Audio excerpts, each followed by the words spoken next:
Hello, welcome to 2024. I'm Reverend Bonnie, and today we're looking at lesson 74 in A Course in Miracles.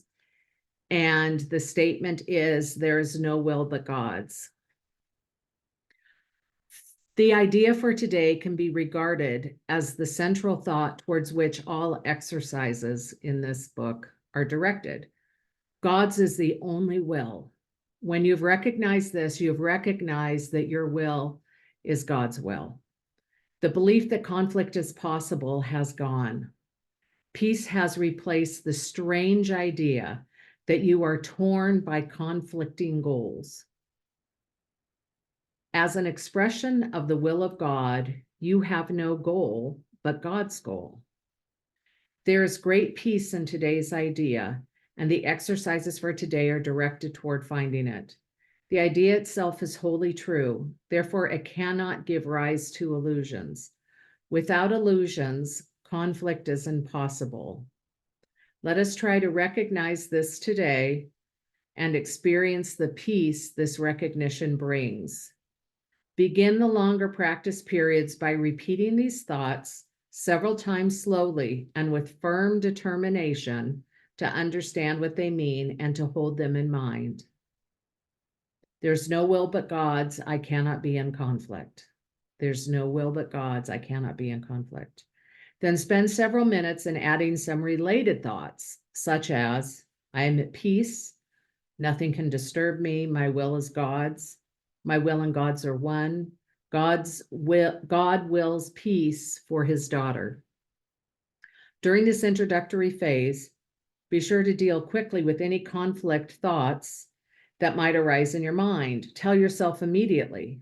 So once today, if I get conflicted, I immediately say to myself, there's no will but God's. These conflict thoughts are meaningless. If there's one conflict area that seems difficult to resolve, single it out for special consideration.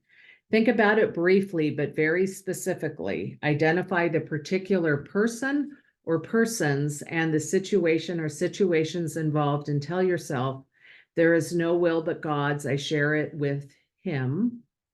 My conflicts about the name of the person cannot be real. There's no will but God's. I share it with capital H him. My conflicts about friend cannot be real. My conflicts about neighbor cannot be real. My conflicts about spouse cannot be real. After you've cleared your mind in this way, close your eyes and try to experience the peace to which your reality entitles you. Sink into it and feel it closing around you. There may be some temptation to mistake these attempts for withdrawal, but the difference is easily detected.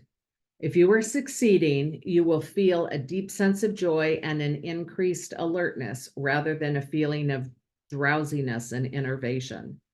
Joy characterizes peace. By this experience, you will recognize that you have reached it. If you feel yourself slipping off into withdrawal, quickly repeat the idea for today and try again. Do this as often as necessary. There is a definite gain in refusing to allow retreat into withdrawal, even if you do not experience the peace you seek. In the shorter periods, which should be undertaken at regular and predetermined intervals today, say to yourself, there is no will but God's. I seek his peace today. Then try to find what you're seeking. A minute or two every half an hour with eyes closed if possible would be well spent on this today. All right, that's our lesson today. See you tomorrow.